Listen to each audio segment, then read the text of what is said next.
Today, America lost its favorite small-town sheriff, father, and shrewd country lawyer, all roles brilliantly played by Andy Griffith, who died this morning in his native North Carolina at age 86. Generations grew up watching him, and tonight NBC's Mike Taibbi takes a look back. He'd planned to be a preacher or an opera singer, but as anyone who ever heard that opening theme knows, it was as Andy of Mayberry that Andy Griffith made his indelible mark. We don't ever stop Emma. Why, we figure if she can save a step or two here and there, why, she'll just be with us that much longer. Starting in 1960, he played Sheriff Andy Taylor, the wise authority figure everyone looked up to, respected for his tolerance and sense of fair play. The straight man to bumbling Don Knotts as Deputy Barney Fife. Just stay calm, Lawrence, stay calm. Stalwart widowed father to son Opie, played by Ron Howard. Guess I did a good job, huh, Pa? You sure did, son.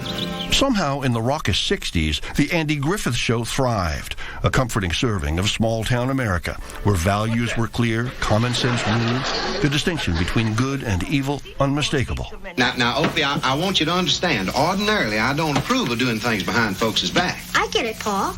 Still, as Griffith once said on Today, Mayberry had to be invented. Though we never said it, it had a feeling of the 30s. It was, when we were doing it, of a time gone by. The show ended its run in 1968, still on top. Griffith tried spin-offs, and then had another hit as Matlock, a Southern lawyer with homespun wisdom, the character with the same dreams his fans had, said Linda Pearl, who played his daughter. I guess we all have dreams, and your arena of safety, and maybe that's something he was always yearning for himself, and so he was able to portray that in both long-running shows that he was a part of. Ironically, Griffith started his career playing a bad guy, the craven political opportunist in Elia Kazan's A Face in the Crowd. Maybe they'd be afraid not to come. I could murder them like this. And one of his last performances, a controversial ad 2 years ago for President Obama's health care bill. With the new health care law, more good things are coming. But it's as Andy of Mayberry that he is best remembered, a character so admirable and enduring it won him the Presidential Medal of Freedom. TV shows come and go, but there's only one Andy Griffith. One character whose lesson was that insisting on the rules with compassion and caring. There's real sheriff. What I mean, real sheriff.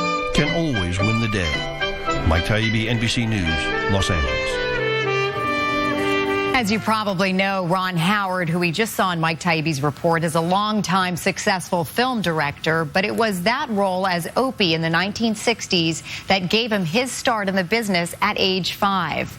More now from Ron Howard in his own words on how Andy Griffith helped shape his career and his life.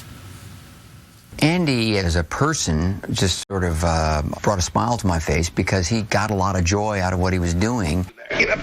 What Andy probably meant most to me was he demonstrated this possibility that you could really have fun and work very hard toward trying to offer audiences, something of real quality. Being a kid actor on the Andy Griffith Show was an extraordinary experience and a very positive experience. I never felt pressured, and yet I also learned, really how to be a professional. The thing about the Andy Griffith Show is that while not autobiographical, it was a real, genuine reflection of his sensibility and the enduring, appreciation for the show, the fact that the show still airs every day. Whoa, now, simmer down now, you gonna... He was well known for, at the end of a show, turning to the audience and saying, I appreciate it, and good night. And a few years ago, I was thinking about him and I realized that he understood those words and he believed them.